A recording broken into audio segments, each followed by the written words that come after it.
15 अगस्त से पहले बड़ी आतंकी साजिश का खुलासा।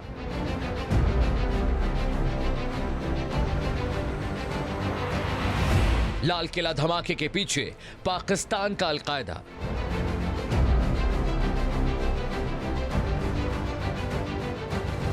यूएन ने किया बेनकाब, बहानों से अब बाज आओ पाक।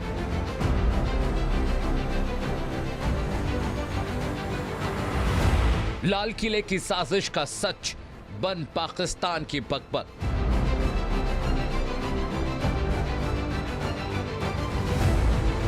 यूएन की रिपोर्ट, पाक के उड़े होश।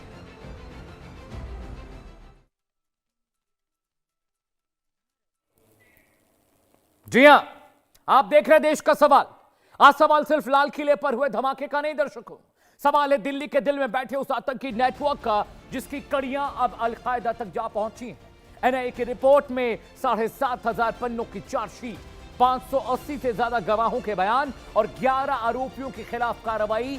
जांच एजेंसी ने अंसार, गजवत उल हिंद और AQIS से कनेक्शन का दावा किया है। और अब यूनाइटेड नेशन सिक्योरिटी काउंसिल की रिपोर्ट में भी AQIS का नाम सामने और सवाल बड़े हैं। क्या लाल किले को निशाना बनाकर भारत की राजधानी में अलकायदा ने अपना नया मोर्चा खोलने की कोशिश की?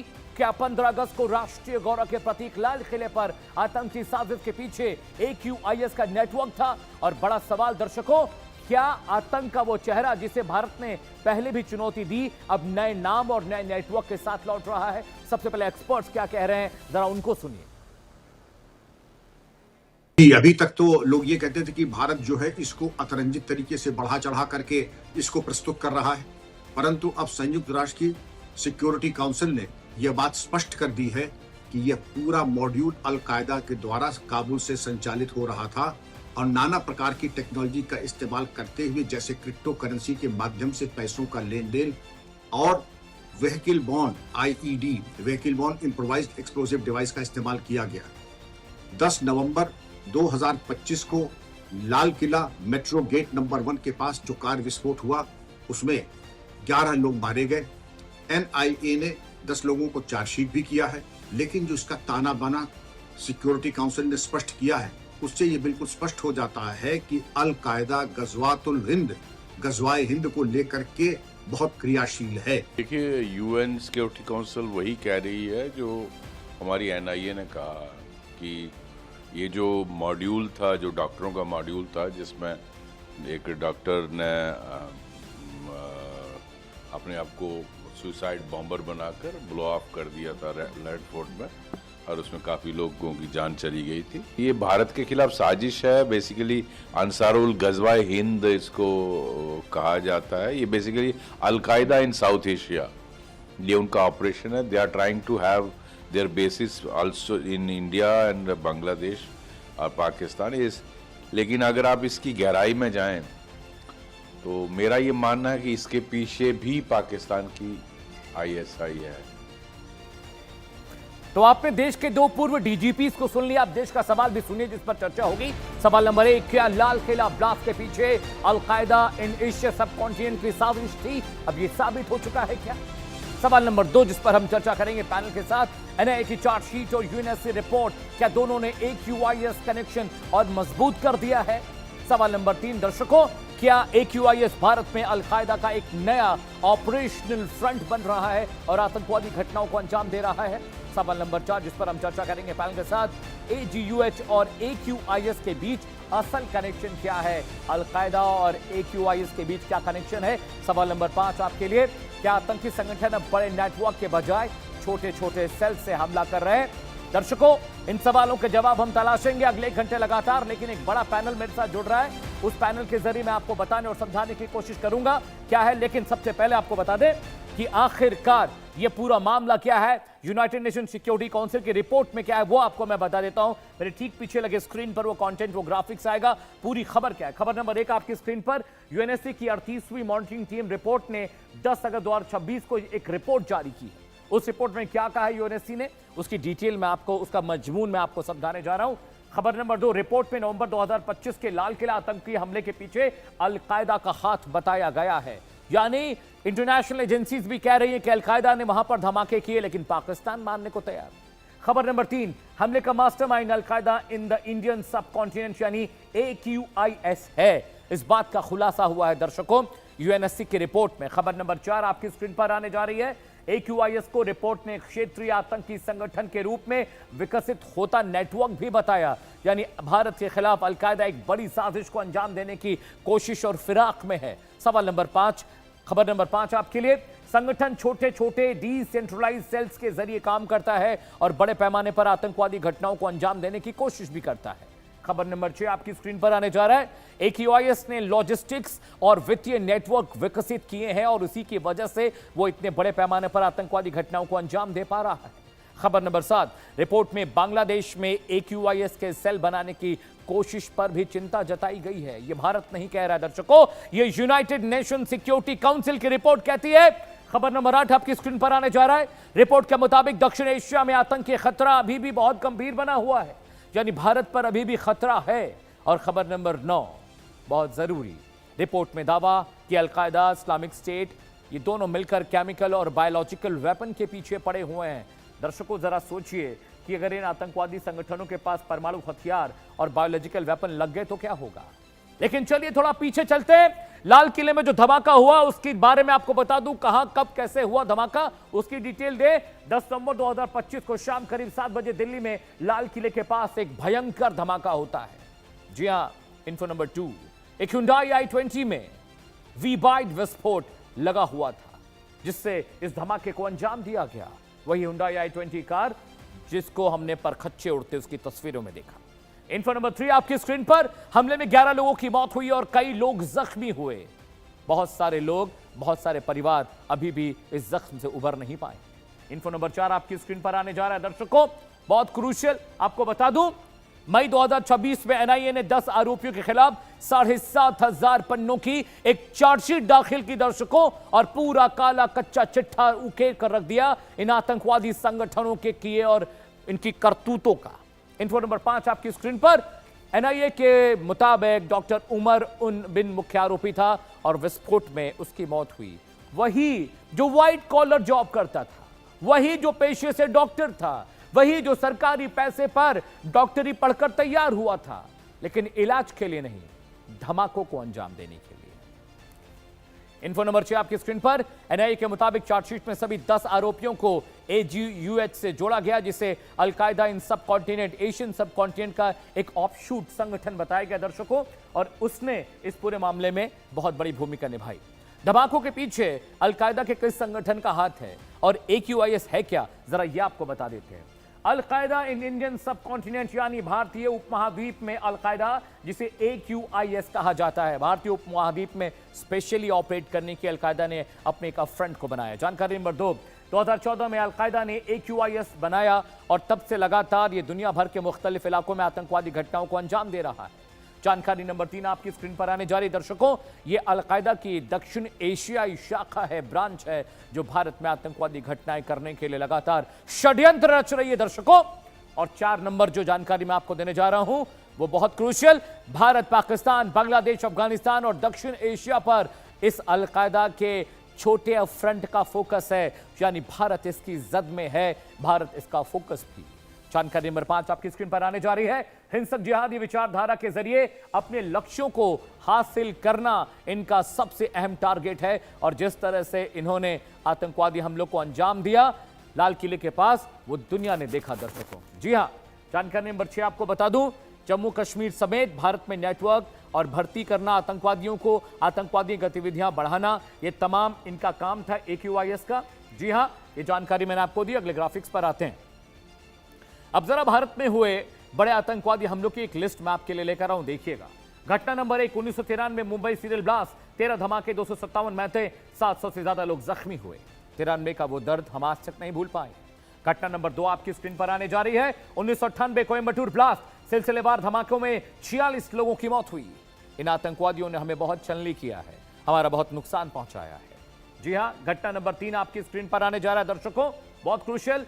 2000 का मामला, 36 सिपोरा नरसंहार, कश्मीर में 36 सिखों की हत्या की, यहां भी बहुत नुकसान हुआ। जी हां, घटना नंबर 4 आपकी स्क्रीन पर आने जा रही है। 2001 जम्मू कश्मीर विधानसभा पर हमला हुआ, श्रीनगर में आतंकी हमला, 36 के आसपास लोग इसमें मारे गए थे, जिसमें कुछ जवान भी शहीद हुए जम्मू कश्मीर पुलिस के। जी हां, अगली घटना 2001 संसद पर हमला। 13 दिसंबर को भारतीय संसद पर आतंकी हमला हुआ। 9 सुरक्षाकर्मी इस आतंकवादी हमले में शहीद हुए और कुछ लोग मारे गए। अगली घटना नंबर 5 दर्शकों, 2002 कालूचक जम्मू के सैन्य परिसर में हमला हुआ। 36 लोगों की मौत हुई और कई भारतीय जवान शहीद हुए। ये घटनाएं पढ़कर, देखकर, सुनकर रोंगटे खड़े होते हैं दर्शकों। इन आतंकवादियों ने हमें बहुत जख्म दिए हैं। घटना नंबर 7 2002 अक्षरधाम मंदिर पर हमला। गुजरात में आतंकी हमला हुआ। 30 से ज्यादा लोगों की मौत हुई। पीहड़ खतरनाक आतंकवादी घटनाओं का जिक्र हम कर रहे हैं। घटना नंबर 8 2005 में आइए दर्शकों, दिल्ली सीरियल ब्लास्ट कैसे कोई भूल सकता है। दिवाली से पहले बाजारों में धमाके हुए, 59 मारे गए, करीब 200 जख्मी हुए। आपको याद होगा सरोजिनी नगर धमाकों में परखच्चे उड़ गए थे लोगों की बॉडी। घटना नंबर 9 आपके स्क्रीन पर, मुंबई लोकल ट्रेन में ब्लास्ट होता है 2006 में। सिलसिलेवार धमाके होते हैं, सीरियल ब्लास्ट, 180 से ज्यादा लोग मारे जाते हैं। बहुत लंबी सूची है, ये सूची खत्म नहीं होगी। 2006 में आते हैं, वाराणसी में ब्लास्ट होता है, मंदिर और रेलवे स्टेशन के पास धमाके, 28 से ज्यादा मौतें हुई। संकट मोचन मंदिर में भी धमाका हुआ, जहां बहुत सारे लोग मारे गए। दर्शकों चलिए, एक बड़ा पैनल मेरे साथ जुड़ रहा है इस गंभीर मसले पर चर्चा के लिए। यूनाइटेड नेशन सिक्योरिटी काउंसिल की भी बात हम कर रहे हैं।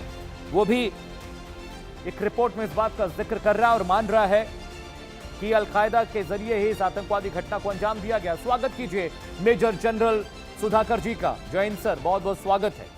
इसके अलावा मेरे साथ फॉर्मर डीजीपी उत्तराखंड सरकार अशोक कुमार जी हैं। जय हिंद सर, बहुत बहुत प्रणाम, बहुत शुक्रिया शो में आने के लिए। एनके सूद साहब आपको दिखाई दे रहे हैं तस्वीरों में, एक्स रॉ ऑफिसर हैं। बहुत शुक्रिया सर, आप बहुत मसरूफ थे, फिर भी आपने वक्त निकाला, बहुत शुक्रिया आपका। मेजर नदीम शेख मेरे साथ तस्वीर में आपको दिख सकते हैं। आप डिफेंस एक्सपर्ट हैं, एक्स आर्मी पर्सनल हैं और फिलहाल बच्चों को तालीम दे रहे हैं, प्रोफेसर हैं। बहुत स्वागत है आपका। शुरुआत में करने जा रहा हूं जनरल साहब से। जनरल साहब, यूएनएससी ने भी मान लिया कि जो लाल किला धमाका हुआ उसमें अलकायदा का हाथ था, GQIS का हाथ था, AQIS का हाथ था, और इसके बावजूद पाकिस्तान बार बार किसी भी तरह की संलिप्तता को नकारता रहता है। यूएनएससी तो भारत का नहीं है सर, लेकिन उसने कह दिया ना कि ये पूरा ऑपरेशन पाकिस्तान से बैठकर ऑपरेट हो रहा था। अलकायदा के आतंकवादियों ने इस हमले को अंजाम दिया। बिल्कुल, सबसे पहले मैं तहे दिल से आपको धन्यवाद देता हूं, और जिस तरफ आपने एक नैरेटिव बिल्ड किया है फैक्ट्स एंड फिगर्स के तहत, ये बहुत ही सराहनीय है। बधाई हो, और मेरे डिस्टिंग्विश को पैनलिस्ट साहब लोगों को मैं शुभकामनाएं और मेरे तरफ से बधाई। जहां तक आपकी सवाल है, सवाल के जवाब में संक्षेप में इतना ही कहूँगा कि पाकिस्तान अफगानिस्तान का जो कॉरिडोर है, इस कॉरिडोर को आज के दिन में भी, हालांकि बांग्लादेश में काफ़ी रूप और रंग बदलने लगे हैं, इस कॉरिडोर अफगानिस्तान पाकिस्तान कॉरिडोर को विश्व का कहा जाता है कि एपी सेंटर ऑफ टेररिज्म। तो यहाँ पे अलकायदा का जन्म काफ़ी पहले हुई थी, जब वो मुजाहिदों को लेके आए थे कहाँ पे, अफगानिस्तान में, सोवियत यूनियन को फोर्सेस को धकेलने के लिए, और धीरे धीरे वहाँ से शुरू होके, हम ज़्यादा उसके इतिहास के अंदर नहीं जाएंगे, लेकिन मैं ये इतना हाईलाइट करूँगा कि हिंदुस्तान के अंदर ये जो अलकायदा इंडियन सब कॉन्टिनेंट स्टार्ट हुआ है, ये 2014 को, सितंबर 2014 को अल जावारी जब उनके चीफ थे, तो उन्होंने एक इतला किया था उस समय। उनसे पहले ओसामा बिन लादेन ने कोई बार 1999, 97 और 99 के बीच में कोई बार उन्होंने अनाउंस किए थे कि हिंदुस्तान में वो जिहाद फैलाएंगे, लेकिन वो सक्सेसफुल हुए नहीं। 2014 को ये अल जवारी जो उन्होंने अनाउंस किए कि AQIS का जो पैदाश था, उनका मुद्दा एक था। वो मुद्दा क्या था कि जो सिविल गवर्नमेंट और जो वेस्टर्न इन्फ्लुएंसेस हैं, वेस्टर्न इन्फ्लुएंसेस को नाकारा करेंगे, सिविल गवर्नमेंट के खिलाफ इनकी लड़ाई होगी, और एक इस्लामिक फंडामेंटलिस्ट का जो कैलिफेट, जैसे कैलिफेट कही है या उनके प्रभाव कही है, ये बढ़ना चाहिए। हिंदुस्तान, बांग्लादेश, म्यांमार, ऐसे जो देशों को जोड़ के वो एक अपना प्रभाव बढ़ाना चाहते थे। लेकिन आज तक रिकॉर्ड में ये दिल्ली ब्लास्ट के अलावा मेरे नॉलेज और विचार के मुताबिक अलकायदा का इतना हिंदुस्तान के अंदर प्रभाव नहीं हुआ है, कोई सक्सेस हुए नहीं है। एक चीज़ लेकिन में उभर के आता है, चाहे पाकिस्तान कुछ कहे ना कहे, आई एम कन्विंस्ड इसमें आईसिस का कोऑर्डिनेशन है।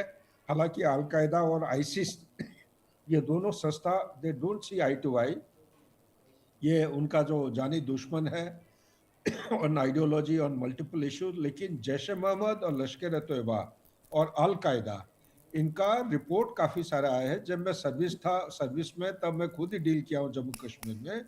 ये तीनों संस्था के बीच में आपसी बहुत मेल मिलाप हुआ करता था, overlapping responsibility plus logistic basis plus digital connectivity. और उनका जो फंड रेजिंग है ज्यादातर स्लीपर सेल्स के साथ जुड़े हुए होते थे। अभी लश्कर ए तोयबा का other name is the resistance front, इनके साथ अलग अलग नाम से अलग अलग ग्रुप बनते जा रहे हैं। ये सब जुड़े हुए हैं ये सब। तो कोई भी हरकत होता है, अलकायदा हालांकि एस्टेब्लिश्ड है, लेकिन इसके साथ वी शुड नॉट फॉरगेट इसमें जैश ए मोहम्मद का भी हाथ हो सकता है और लश्कर ए तोयबा। हालांकि लश्कर ए तोयबा ये एक्सपेडिशनरी अटेम्प्ट करते हैं, जैसे फॉर एग्जांपल आपका ताज होटल को ऊपर किया उन्होंने 26/11 को। इसी तरह और जैश ए मोहम्मद का आता है ये क्रॉस बॉर्डर पठानकोट, और आपका जो जम्मू के पास जितने सारे हुए हैं आपने जो लिस्ट आउट किए हैं ये सब। लेकिन तालमेल है इनका, कोऑर्डिनेशन जरूर है। Back to you Amit. Alright sir, NK Sood साहब के पास जा रहा हूं। सर, आपने तो बहुत सारे ऑपरेशंस देखे हैं, लीड किए हैं इस तरह के ऑपरेशंस में। लाल किला धमाका को लेकर 7,500 पन्नों की जो चार्जशीट एनआईए ने फाइल की सर, उसमें पहले प्राइमा फेसी उन्होंने कहा कि अलकायदा का किया हुआ ये काम है। हमने पाकिस्तान से भी इस बारे में बात की तो पाकिस्तान ने हमेशा कहा कि हमारे यहाँ कोई अलकायदा एक्टिव नहीं है, हमारे यहाँ कोई अलकायदा नहीं है, ये कोई और आतंकवादी संगठन होगा, आपके पास पूरा पुख्ता जानकारी नहीं है। अब तो यूएनएससी ने भी कह दिया सर, अब क्या सबूत चाहिए? यूएनएससी कोई भारत की संस्था तो है नहीं। बिल्कुल सही बात। देखिए एक्चुअली क्या है कि जो आपका रेड फोर्ट अटैक है, इसके अंदर जो रिपोर्ट आई है यूएनएससी की, वो है AQIS। और उन्होंने कहा इसको प्रॉपर्ली इसने अपने आप को एस्टेब्लिश कर दिया बांग्लादेश के अंदर, यानी कि बांग्लादेश इस टाइम पे बहुत ज्यादा एक्टिव है। और इस टाइप से ये भी कहा है कि इस टाइप के और भी अटैक इंडिया के अंदर प्लान हो सकते हैं ये फ्यूचर के अंदर। और आपको एक बात बता दूं कि शेख हसीना को जब पावर से निकाला गया था अगस्त 2024 में, तो उसके बाद से जब मोहम्मद यूनिस पावर में आए तो ISI, MIT यानी कि टर्किश इंटेलिजेंस और CIA वहाँ पे पेनिट्रेट किया और बहुत एक्टिव हो गए थे वहाँ पे। और साथ में हमास के लोग भी जो आपके इजराइल के डर से भागे थे पाकिस्तान, तो पाकिस्तान ने उनको भी यहाँ पे सेटल कर दिया था। तो आज यहाँ पे जो है बहुत ज्यादा एक्टिविटी चल रही है अंडरवर्ल्ड की और साथ में जो टेररिस्ट ऑर्गेनाइजेशंस की। लेकिन इसीलिए आपको एक बात और बता दूं यहाँ पे कि यहाँ पे और भी टेररिस्ट ग्रुप हैं, जैसे हरकत उल अंसार है बांग्लादेश, और साथ में जमात इस्लामी जो उसको पाकिस्तान की ISI कंट्रोल करती है। लेकिन इसी चीज को डील करने के लिए हमने भी एक बहुत अच्छे स्टेप लिए, यानी कि हमारे रॉ के चीफ पराग जैन वो अपनी डेलीगेशन लेके गए हैं बांग्लादेश के अंदर। लेकिन एक बात और बता दूं यहाँ पे, जब हमारे PM जाते हैं तो PM का एजेंडा होता है देश की बात करना, फॉरेन रिलेशंस की बात करना, ट्रेड की बात करना, बिजनेस की बात करना। लेकिन जब फॉरेन मिनिस्टर जाते हैं तो उनका फोकस होता है फॉरेन रिलेशंस के ऊपर, और अगर हमारे NSA जाते हैं तो सिक्योरिटी और बाकी इश्यूज बात करते हैं। लेकिन अगर रॉ के चीफ गए हैं तो वो स्पेशली डिस्कस करने गए वहाँ पे कि जो AQ यानी कि AQIS इसका रोल क्या है और इसको कैसे कंट्रोल किया जाए। उन्होंने पाकिस्तान जो बांग्लादेश के बड़े बड़े सीनियर ऑफिसर्स बात की है कि भाई इसको आप कंट्रोल कीजिए। साथ में ये भी कहा है जो बाकी जहाँ पे बाकी ऑर्गेनाइजेशन है जैश ए मोहम्मद और आपके जो हरकत उल अंसार बांग्लादेश, उसको भी कंट्रोल कीजिएगा। और साथ में 2 दिन तक बैठ करके यही बात की है कि देखिए अगर आप रिलेशन को इम्प्रूव करना चाहते हैं तो आपको ये करना पड़ेगा। साथ में कुछ छोटी छोटी बातें भी की है, लेकिन मेन जो इशू डिस्कस किया गया वो वहाँ के जो बांग्लादेश के director general of forces intelligence DGFI से मिले, और प्राइम मिनिस्टर तारिक रहमान के जो डिफेंस अफेयर्स के adviser brigadier general retired AKM Shamsul Islam से मिले, और साथ में होम मिनिस्टर सलाउद्दीन अहमद से भी मिले और बाकी सिक्योरिटी के ऑफिसर से बात की। और इनकी डेलीगेशन के अंदर रॉ के कुछ स्पेशल लोग भी इंक्लूडेड थे जो वहाँ पे जो टेररिज्म को डील करते हैं, और एक बड़े पूरे तरीके से बांग्लादेश को बता दिया कि अगर आप रिलेशंस को इम्प्रूव करना चाहते हैं तो आपको इनको कंट्रोल करना पड़ेगा। तो बांग्लादेश में भी कह दिया कि भाई हम नेचुरली इनको कंट्रोल करेंगे, क्योंकि जब शेख हसीना का टाइम था जितने भी टेररिस्ट ग्रुप थे उनको बांग्लादेश के अंदर जेल में डाल दिया गया था। लेकिन जब मोहम्मद यूनुस आया तो सबको बाहर निकाल दिया, क्योंकि इस टाइम पे तारिक रहमान जो वहाँ के इस टाइम पे प्राइम मिनिस्टर हैं वो एक पॉलिटिकल लीडर है, तो वो भी चाहते हैं कि बांग्लादेश इंडिया के रिलेशन इंप्रूव हो। और हमारी जो ट्रेड है उनके आने के बाद वो $15 बिलियन हो चुकी है और ज्यादा इंप्रूव होगी, क्योंकि अगर एक आदमी आता है पॉलिटिशियन से पॉलिटिकल तरफ से वो ये भी चाहते हैं कि उसकी कंट्री के अंदर प्रोग्रेस हो और बाकी चीजें भी हो और उनकी ट्रेड और बिजनेस भी हो पाए, क्योंकि इंडिया का सबसे बड़ा बॉर्डर लगता है बांग्लादेश से 4097 किलोमीटर का। तो हमें भी जरूरत है कि वहां पे पीस हो, और इसके ऊपर रॉ के चीफ को बहुत ज्यादा सपोर्ट भी है बांग्लादेश के प्राइम मिनिस्टर की तरफ से, और उम्मीद ये करते हैं कि जितनी भी ऑर्गेनाइजेशन है, मिलिटेंट ऑर्गेनाइजेशन है, उनके ऊपर बहुत सख्ती से काम किया जाएगा। ऑलराइट सर, इससे पहले कि मैं डीजीपी साहब के पास जाऊं, मेजर शेख साहब मैं आपके पास और नदीम साहब, यूएनएससी की रिपोर्ट में इस बात का खुलासा हुआ है कि अलकायदा का जो एक संगठन है, अफरन संगठन, उसने लाल किले पर धमाके को अंजाम दिया। अलकायदा कौन है, कहाँ है, क्या करता है, मेजर साहब मुझे आपको बताने की ज़रूरत नहीं है। क्या अब भी आप लोगों को लगता है कि पाकिस्तान की कोई भूमिका नहीं है इन आतंकवादी हमलों के पीछे? देखिए, पहली बात तो ये कि हम खुद अलकायदा, ISIS और ये सारी तंजीमों से अफगानिस्तान के अंदर जाकर हम पेनिट्रेट करके इनसे फाइट कर रहे हैं। हम तो इस वक्त खुद we are at war with these banned outfits जिनका आप नाम ले रहे हैं अलकायदा। आप पाकिस्तान पर कैसे इल्जाम लगा सकते हैं कि पाकिस्तान को, ये तो खुद पाकिस्तान में सारी तंजीमें कार्रवाई कर रही हैं, पाकिस्तान में सारी तंजीमें बैन है, ठीक है। तो आप कैसे कह सकते हैं कि पाकिस्तान, जहां तक ताल्लुक है पाकिस्तान का, देखिए पाकिस्तान ने हमेशा पहले भी कहा है कि न्यूट्रल इंक्वायरी करा ले। आपके पास कोई भी जो आप ये फॉल्स फ्लैग ऑपरेशंस करते हैं जैसे आपने पहलगाम का किया, तो भाई उसकी न्यूट्रल ज्वाइंट इंक्वायरी करा लें आप। दूसरी बात ये कि मैं एक लॉजिकल बात ये कहता हूं कि देखिए आप लोग की इतनी इंटेलिजेंस है, रॉ के सीनियर्स भी बैठे हुए हैं, जनरल साहब भी बैठे हुए हैं, एटलीस्ट आपने हम पे एलिगेशन लगाई पहलगाम की फॉर एग्जाम्पल, तो आप जब हम पे इल्जाम लगाएंगे किसी चीज का तो हम तो उसको डिनाई करेंगे। फॉर एग्जाम्पल अगर आप किसी पे इल्जाम लगाते हैं तो वो डिनाई करता है, तो आप क्या करते हैं कि उसकी एविडेंस एक थर्ड पर्सन को लेकर आते हैं कि ये गवाह है जनाब, ही इज द विटनेस, और इसको हमने अपना डोजियर दिखा दिया है, ये एक कंट्री है। तो मैं आपसे हमेशा कहा कि एटलीस्ट एक कंट्री को तो अपने साथ मिला लें, चले भूटान को मिला लें कि वहां का जो फॉरेन ऑफिस है, वो स्पोक्स पर्सन है, वो आकर कह दे कि जनाब हमने डोजियर पढ़ा और बिल्कुल exactly somebody from Pakistan it was involved in Pahalgam attack, हमने बिल्कुल देख लिया, उन्होंने हमें सारी जो एलिगेशंस लगाई और एविडेंसेस दी वो प्रूव करती हैं और हम इनके साथ सहमत हैं, वी आर विद देम। एक भी मुल्क दुनिया में नहीं मिला आपको जिसने ये कहा हो कि जनाब PAK-ISTN का नाम लेकर, ठीक है, ब्लर स्टेटमेंट, एम्बिग्यूअस स्टेटमेंट इस तरह की, ये तो बहुत सी हो सकती है। क्लियरली कोई भी आपके साथ एक बंदा, एक भी मुल्क नहीं, एटलीस्ट एक मुल्क को तो साथ मिलाएं जो कहे हम इन्वॉल्व नहीं है आपके अंदर दहशतगर्दी में। यहाँ बहुत सारे एलिमेंट्स काम कर रहे हैं। इजराइल आप देखें कि सऊदी अरब पर अटैक करता है और क्लेम करता है कि मुझे एक बात बताइए, हाफिज सईद क्या बैन नहीं है अमेरिका में? लश्कर तैयबा, हिजबुल मुजाहिदीन क्या बैन संगठन अमेरिका में नहीं है? यूरोपियन कंट्रीज में नहीं है, ब्रिटेन में नहीं है? आप बताइए, ये भी तो ये राष्ट्र भी तो भारत के साथ ही खड़े हैं, यहाँ पर भी तो बैन है। बैन है, हमारे यहाँ भी बैन है। हाफिज सईद आप क्या खुलेआम घूमता है? हाफिज सईद आप क्या खुलेआम घूमता है, जलसों में जाता है, तकरीरें करता है पब्लिक प्लेस पर? क्या बात कर रहे हैं? He is convicted. He is behind the bars, sir. Let me assure you, right? He is behind the bars. सलाखों के पीछे है अभी। His party, his party is banned, sir, in Pakistan. ठीक है, अशोक सर के पास मैं जा रहा हूँ। अशोक सर, हाफिज सईद सलाखों के पीछे है, ये बात कोई मानेगा? आप मानेंगे क्या? जनरल साहब मानेंगे क्या? सूद सर बैठे हुए हैं, इतने सारे इंटरनेशनल ऑपरेशंस को लीड किया उन्होंने, आप लोग मानते हैं क्या कि हाफिज सईद सलाखों के पीछे है पाकिस्तान में? अशोक सर, नहीं, बिल्कुल भी नहीं है। खुला घूमता है, खुले स्पीचेस देता है, खुले तकरीरें करता है, तो वो बिल्कुल सलाखों के पीछे नहीं है। वो सिर्फ छलावा है, धोखा है, आई वाश है, इसमें कोई डाउट नहीं है। और ये जो नए नए संगठन आते हैं ना, ये इसीलिए आते हैं कि पाकिस्तान डिनाइबिलिटी चाहता है। पाकिस्तान जो है ये नहीं कहना चाहता कि भाई हमने करवाया, इसलिए वो रोज नए नए संगठन पैदा कर देता है। ये सबके पीछे ISI है, सबके पीछे ISI है, वो क्लियर है। AQIS की ब्रांच है अंसार गजावत अल हिंद, इसका टारगेट ही है कि इंडिया में पूरे इंडिया में शरिया लॉ लागू हो। इसी मकसद, इसी उद्देश्य के साथ बना है। तो इसमें 1% भी डाउट नहीं है कि ये इन्होंने कराया। हमारी NIA ने पहले क्लियर कर दिया था, ये AQIS अलकायदा इंडियन सबकॉन्टिनेंट का ही एक संगठन है, AGUH, और उनके द्वारा ही किया गया, और इन सब के पीछे ISI है, इसमें भी कोई डाउट नहीं है। किसी भी तरह का। गज़वा-ए हिंद का नाम है गुल बहादुर ग्रुप, जो अफगानिस्तान में ऑपरेट कर रहा है सर। अफगानिस्तान में गुल बहादुर ग्रुप, टीटीपी, तहरीक-ए-तालिबान पाकिस्तान का एक फैक्शन है, उसका नाम है गज़वातुल हिंद। पहली बात तो ये गज़वातुल हिंद की AGUH बोला मैंने, अंसार गजावत अल हिंद, AGUH, उसको जी, जी, एनआईए जी, ने बिल्कुल। चार्जशीट किया है। बिल्कुल सही किया आपने। मैं आपको ये बता रहा हूँ कि हाँ, टीटीपी सूद सर मैं आ वाले रहा भी तो हूँ, ये सूद सर, गज़वातुल हाँ। हिंद कर रहे हैं। सूद सर तो कुछ कभी कह नहीं रहे हैं। सोच सकते कि जिस जगह नदीम साहब, minority सूद हो सर कुछ मुसलमानों कह की, रहे हैं। वहाँ कैसे हो सकता है? नदीम साहब, सूद सर, सर कुछ कह रहे हैं। प्लीज। देखिए, अभी एक वीडियो आया था जिसके अंदर एक लश्कर तैयबा का जो कमांडर है उसने एक स्टेटमेंट दी। हाँ। उसने कहा पाकिस्तान के अंदर 30 जो एलईटी के कमांडर थे उनको रॉ ने मार दिया।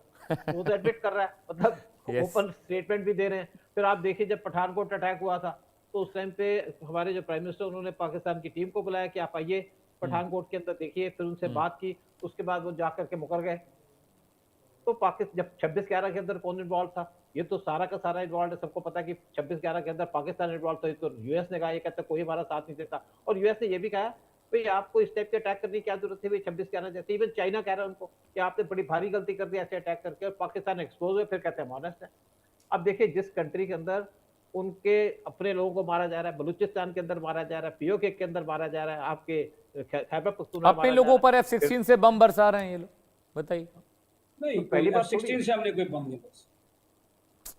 F-16 से कोई बॉम्बिंग नहीं हुई है। अफगान बॉर्डर पर हम करते हैं, ठीक है, जहां ये अफगान तालिबान इन्फिल्ट्रेट करते हैं बॉर्डर पर, सुरंगें मैं ये बनाकर। अपने पाकिस्तान के जो दोस्त हैं इनसे पूरा सहमत हूँ। पाकिस्तान अफगानिस्तान के अंदर हॉस्पिटल पे अटैक करता है, सिविलियंस पे अटैक नहीं, करता है। हमने हॉस्पिटल पर अटैक नहीं किया था, हमने एमुनेशन डिपो पर अटैक किया। हाँ, इन्होंने बिल्कुल, वहां पर जहाँ पे इस तरह दवाइयाँ का पड़ी है, रिहैबिलिटेशन देखिए, नहीं बिल्कुल आपकी बात में एक और कह दूं, इन्होंने देखिए, पाकिस्तान में रिहैबिलिटेशन जहाँ- सेंटर बनाया हुआ था, जिनको यूज करते हैं वो सुसाइडल अटैक्स के लिए। नदीम साहब, जिन मदरसे पे नशइयों मारा है, को, बच्चे और एडिक्ट्स औरतें को- मरी हैं वहां पे। नहीं, मदरसे मदरसे पे पे नहीं मारा, मदरसे पे आपने मारा। मदरसे पे तो आप लोग मारते हैं, बिल्कुल। आपने मारा। देखिए, मैं सारी इनकी दुनिया बात के से सामने सहमत हूं, क्लिप हमने इनके 9 मदरसे उड़ा मस्जिद दिए पर थे। आप अटैक करते हैं, मदरसों पर आप अटैक करते करके नहीं, ये कब हुआ? को मार दिया। नदीम साहब, ये कब हुआ? ये रिपोर्ट किसने आपको दी कि हम मदरसों और मस्जिदों पर अटैक करते हैं? ये किसने बताया आपको? आपने ऑपरेशन सिंदूर जो आपको स्टार्ट पता है किया, सबसे वो ज्यादा स्टार्ट ही मुसलमान आपने कहीं पूरी मदरसे दुनिया में और महफूज मस्जिद है पर अटैक तो वो करके भारत में है। आपको ये बात पता है ना? टेररिस्ट हेडक्वार्टर को मदरसा बोल रहे हो? आप जी, टेररिस्टों के मदरसा धक्के को है। मदरसा बोल रहे हो? नहीं, पुलिस भी वो करता मदरसा है। था, वो आतंकवादियों का मॉस्क थी, लॉन्चिंग वो पैड मदरसा था। है पीओके सारी में, दुनिया जहां के पर सामने था, आतंकवादियों की ओपन ट्रेनिंग था। हो रही है। मेजर साहब, वो मदरसा है। देखें, ये चीजें आप करते हैं। जस्टिन ट्रूडो का बयान सामने है। खालिस्तान वालों के साथ आपने क्या किया? टारगेट किलिंग करते हैं। पाकिस्तान में जो 30 लोग मारे, आपने टारगेट किलिंग की। मस्जिदों मदरसों पे जनरल साहब, आप जवाब देंगे या मैं जवाब दूं? रिहैबिलिटेशन जनरल सेंटर साहब, पर ये उनके बीच में था एमुनिशन डिपो। जनरल साहब, आप जवाब देंगे या मैं जवाब दूं? आप तो दे जैसे दीजिए, मोहम्मद क्योंकि ने मारा जवाब कि देने हमारे लायक कितने नहीं है। आदमी मारे गए ये वहाँ? जवाब देने लायक नहीं है। मैं तो हैरान हूं कि खैर चलिए, क्योंकि एक फौजी ऑफिसर होने के नाते अपना पड़ोस के हैं, मैं कुछ कहना नहीं चाहता। आप दे दीजिए मेरे बिहाफ में। सूद सर जी, सर, आप देखिए, सीनियर खैर, हैं। ये बात भी एक तो बात मैंने मानते एक हैं। देखिए, इंडिकेटर बोला कि वैसे एक मुल्क मैं- ले आए, आप अपने आप को छोड़े, एक मुल्क ले आए जो आपके बिहाफ पर आकर ये कह दे कि हाँ, हमें इन्होंने डोजर दिखाया, वी हैव नहीं, रेड देखिए। इट, और इसके अंदर ये एलिगेशन। नदीम साहब सुन लीजिए, नदीम साहब कुछ कह रहे हैं, मेजर इनके साहब, सूद मैं कुछ आपको कह रहे हैं। बता नदीम देता साहब सुन हूं, लीजिए। मैं आपको यूएन की रिपोर्ट दिखा देता हूँ। हाँ। यूएन के अंदर ये एक्सेप्ट किया गया है, पाकिस्तान के बहुत से टेररिस्टों को उन्होंने ब्लैक लिस्ट किया है। यूएन ने किया, हमने कुछ नहीं किया। हम तो अपना डोजियर दे देते हैं। और चाइना भी आपको कह रहा है कि आपने 26/11 क्यों कर दिया भाई, ऐसी गलती क्यों कर दिया आपने। अब यूएस आपको कहता है, जो आज आपका लाई बैठा है, वो भी आपको कहता है कि आप टेररिस्ट अटैक क्यों करते, लेकिन आप कहते हैं देखिए, मैं इस कम तरह करते की नहीं। लेकिन जनरल मैं- स्टेटमेंट मेजर दे साहब, देना, मेजर ऐसे साहब, तो मेजर साहब, with all the regards तो to you, करारदादे आपको हैं इसराइल के खिलाफ। इजराइल को छोड़िए। मेजर साहब, आपको छोटी सी बात कह दूं, एक्चुअली क्या है कि वो आपका जो एक एलईटी का कमांडर है, उसने कहा 30 मारे, एक्चुअली 31 हो चुका और आज 32 भी हो चुका है, एक और को हार्ट अटैक हो गया। लेकिन दूसरी बात है कि यहाँ तो कहता है जब 52 लोगों को मार दिया गया, ये तो लश्कर तैयबा के 30 लोग थे या 32 हो गए, बाकी भी तो मारे गए हैं ना, वो भी तो है। और आप मस्जिदों की जी। बात करते हैं, हमने जरूर ऑपरेशन ये- सिंदूर के अंदर ये आपने टेरर कैंप पे आप ही अटैक कर किया, रहे हैं। जहाँ पे मस्जिदें हो, ये टारगेट लेकिन वहां पे 9 किलिंग 400 आप से ज्यादा करते मार हैं। दी।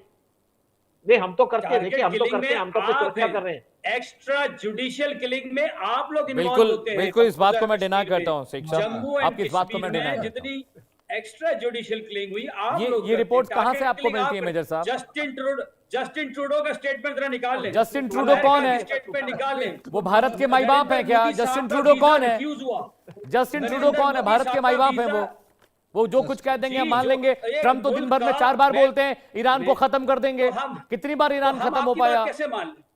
मैं ये पूछता हूं जनरल साहब से, सर मुझे बताइए हम आपकी बात कैसे मान लें? कोई तो लाइन है थर्ड पार्टी। मैं कहता हूं भूटान को ले आए सर, छोड़े बाकी किसी को। एटलीस्ट भूटान के फॉरेन ऑफिस से एक स्टेटमेंट निकलवा दें सर। आप जो भूटान क्यों? हमारे लिए ब्रिटेन ने बयान दिया है, इजराइल ने दिया है, भूटान को क्यों गिन रहे हैं आप? ब्रिटेन आपके लिए छोटा देश है, कनाडा आपके लिए छोटा देश है, 100 से ज्यादा इजराइल आपके लिए छोटा देश है। 100 से ज्यादा सिक्योरिटी काउंसिल की करारदादों की खिलाफ वर्जी की हुई है इसराइल। आप उसका नाम लेने शर्म आनी चाहिए, जिसने 75,000 लोगों को, बच्चों को, औरतों को, जिसने ये रिपोर्ट किसने दी आपको? और आप लोग गए, ये रिपोर्ट आपको किसने दी? एक दिन पहले गए, एक दिन पहले उनको हार फूल बना के आए। ये रिपोर्ट आपको किसने दी? कहां से आपने पढ़ लिया इसको मेजर साहब? आप मुझे बताइए, मैं कहां से दे दूं? विकिपीडिया पे देख लें कि कितनी करारदादों की इजराइल ने खिलाफवर्जी की है सिक्योरिटी काउंसिल की। Forget about others, I am talking about human right security council की कितनी करारदादों की। ये आप डालें, उसमें आपको जवाब आ जाएगा। इसमें आ जाएगा 70 या 75 और उसके अलावा जो करारदादे वाले थे। हाँ, सूद साहब क्या कह रहे हैं इजराइल के बारे में? देखिए, अगर आपको इजराइल का जवाब लेना तो ट्रम्प से लीजिए। ट्रम्प का तो खास एलाई है वो, तो ट्रम्प तो उसको सपोर्ट करते हैं। फिर आप यूएन क्यों नहीं देखते कि कितने हमारी नजर में? हमारे तो आप भी एलाई हैं, हमारे तो पड़ोसी हैं। हमारी तो किस्मत अच्छी है कि आप हमारे पड़ोसी हैं। जी, अल्लाह का शुक्र अदा करें, अफसोस होता है कि हमारा पड़ोसी। अल्लाह का शुक्र अदा करें कि इजराइल नहीं आपका पड़ोसी। हमारे दीन में किसी बेगुनाह इंसान का कत्ल अगर इजराइल हमारा पड़ोसी होता, अगर हमारा इजराइल पड़ोसी होता तो वो हमारी किस्मत की बात थी। अगर इजराइल हमारा पड़ोसी होता तो हमारी किस्मत की बात थी। नदीम साहब, हमारी किस्मत थोड़ी खराब रही कि इजराइल जैसा हमारा पड़ोसी नहीं है। नहीं तो कई सारे पाकिस्तान, कई सारे अफगानिस्तान, कई सारे इराक, ईरान, तेहरान, अजरबैजान, ये सब एक तरफ होते। अगर इजराइल हमारा पड़ोसी मुल्क होता तो हमें तो चिंता करने की जरूरत ही नहीं थी। 2 रोटी खाते, प्रभु के गुण गाते। अशोक सर, शुक्र है कि अशोक सर ये बताइए, जब ये डॉजियर वॉजियर वाला जो खेल है ये भारत बहुत सालों से कर रहा है, हम डॉजियर देते रहते हैं, पाकिस्तान डिनाई करता रहता है। अब यहाँ पर मेजर साहब कह रहे हैं कि हाफिज सईद सलाखों के पीछे है। जो भी तस्वीरें आती हैं सलाखों के पीछे तो कोई दिखता नहीं मुझे। हाँ, इमरान खान जरूर सलाखों के पीछे हैं, जो सेना के खिलाफ आवाज उठाते हैं, उनको मारने की साजिश की जा रही है। एक पाकिस्तानी पत्रकार ने कहा कि इमरान खान को तो मार भी दिया गया है।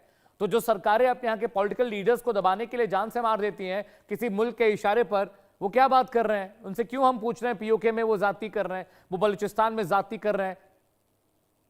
हमारे यहाँ अशोक सर करती हैं, आपके यहाँ तो बम अशोक सर, अशोक सर, हाँ, जैसे मोहम्मद हो, लश्कर तोयबा हो, ये सब के सब आईएसआई के गुर्गे हैं, आईएसआई की कमांड पे चलते हैं।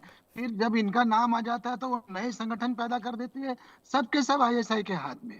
तो इनको जो अगर कहीं से यूएन से आ गया, अमेरिका से आ गया कि इनको अरेस्ट करके दिखाओ, तो उनको आई वाश कर दिया जाता है।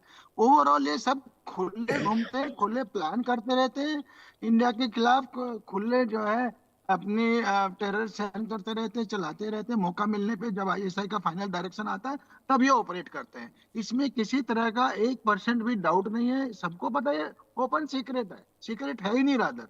और आपको देखते रोज तो हम तकरीरें सुनते हैं, तो जिन लोगों को नजरबंद दिखाते हैं वो तो खुलेआम घूम के कर रहे होते हैं।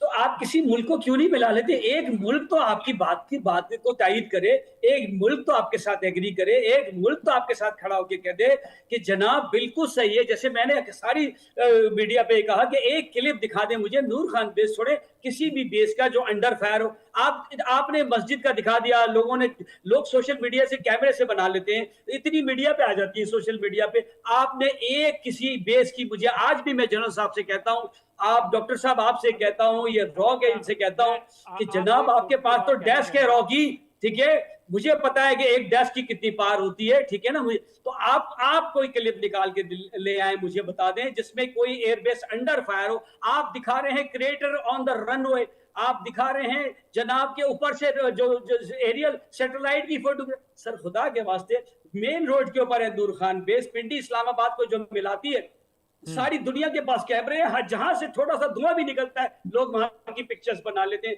आप इस तरह से झूठे क्लेम्स, फेक जनरल न्यूज साहब। और कैसे कर सकते हैं? ठीक है, जवाब ले लेते हैं जनरल साहब। अगले बार ऑपरेशन सिंदूर के बाद इस किस्म की एक्सप्लेनेशन या मौका नहीं मिलेगा। बहुत बहुत सब ठीक है, धन्यवाद, अच्छी बात आपने बहुत बेहतरीन इनपुट दिए। और अगले बार ऑपरेशन सिंदूर अभी होने वाला है, थोड़ा सा इंतजार करिए। ये सर, जिस we are waiting sir, we are waiting. हाँ हाँ, नहीं सर, आप आप में दम नहीं है, आप लोगों में दम नहीं है, आप कभी नहीं करेंगे। आपकी कर्नल खुफिया बोलती थी, we don't want escalation, we don't want escalation. Major Nadeem, just have some decency. आप जब बोल रहे थे, मैं सर, कहीं सर, बीच सर, में sorry. interfere नहीं किया। Okay, sorry. आप एक सर्विस ऑफिसर हैं, रिटायर्ड हो, तो कोई there is some decorum, some norm, ठीक है कि नहीं? एंड यू ठीक आर है, sir. Contesting the articulation of a very learned general. Let me tell you, Pakistan में शायद मेरे बराबर कोई नहीं होंगे, आपके चीफ बंगिया होंगे। मैं बहुत पढ़ाई किया हूँ, बहुत रिसर्च किया हूँ, आपका डीप स्टेट के बारे में जानकारी जितना है आपको भी नहीं पता होगा, मैं बता देना चाहता हूँ। जब मैं कुछ कहता हूँ उस समय आप इस तरफ दखल अंदाज या इंटरफेयर करना, ये बिल्कुल ही एकदम फौजी दस्तूर के खिलाफ है। So please kindly keep quiet. जो कुछ आपने बोला है उसको हम आपको बहुत कदर करते हैं, बहुत धन्यवाद देते हैं। अगले बार ये मौका नहीं मिलेगा बोलने का आपको। धन्यवाद। ठीक है सर, आपका तो जो डॉक्ट्रिन है ना, वो है सेकंड स्ट्राइक की। हमारी डॉक्ट्रिन तो है फर्स्ट स्ट्राइक की। हमारा न्यूक्लियर थ्रेशोल्ड, आप बहुत लर्नेड है, यू नो इट। हमारा न्यूक्लियर थ्रेशोल्ड कितना लो है, हमारा न्यूक्लियर थ्रेशोल्ड कितना लो है। आपका ना फर्स्ट स्ट्राइक और रहेगा ना सेकंड स्ट्राइक, ठीक है कि नहीं? जी, वो और सेकंड स्ट्राइक भी हमें सऊदी अरब से मिल गई है, सेकंड स्ट्राइक हमें तुर्की से मिल गई है, ठीक है? आप करते रहिए, आप करते रहिए। मेजर साहब, तो मुझे अगली बार सर मुझे ये बताइए। सूद सर कुछ ऐड करना चाह रहे हैं? देखिए, ये आपने डिफेंस की बात भी कर रहे हैं कि इनका डिफेंस एग्रीमेंट हो गया। जब हुतीस ने अटैक किया सऊदी पे, तो ये कहाँ चला गया इनका एग्रीमेंट? देखिए, दूसरी बात ये है कि मैं एक बात जरूर कहूंगा पाकिस्तान के बारे में, मैं बहुत ज्यादा अप्रिशिएट करता हूँ। बहुत पीसफुल कंट्री है। आप देखिए, बांग्लादेश क्रिएट कर गए, इनके 30 लाख लोगों को मार दिया, लेकिन एक आदमी ये कहते हैं हमने मारा नहीं। बलूचिस्तान के अंदर हजारों लाखों लोग मार दिए, लेकिन कहते हमने एक नहीं मारा। वो आज अलग हो गया देश, जो के अंदर मारे जा रहे हैं, वहां पे भी इतने लोग मारे गए, कहते हमने किसी को नहीं मारा। फिर आप देखिए 1971 में बाहर हार गए, 93,000 सोल्जर पैंट उतार के हमारे सामने खड़े हो गए, फिर कहते हैं बाहर जीत गए। तो सारे बार जीत गए। सूद साहब, वो हर एक लड़ाई में जीते हैं, वो हिंदुस्तान हर लड़ाई में जीतते हैं, वो कोई लड़ाई में हारे नहीं। आपकी बात बिल्कुल बजा है। आप लोग सिर्फ वो जंग जीत सकते हैं जो पाकिस्तान से दूर 5,000 किलोमीटर पर कोई अकेला बच्चा हो, जो पछड़ा हुआ शीप से और पैक से निकला हुआ कोई हो, उसको आप चीर फाड़ के खा सकते हैं और इंटरनेशनल बॉर्डर की टेरिटोरियल और सोवरेनिटी की खिलाफ वर्जी कर सकते हैं। Had you been so strong, आप मुझे सिर्फ ये बता दीजिए, आपने एक इंच भी जमीन ली आजाद कश्मीर की?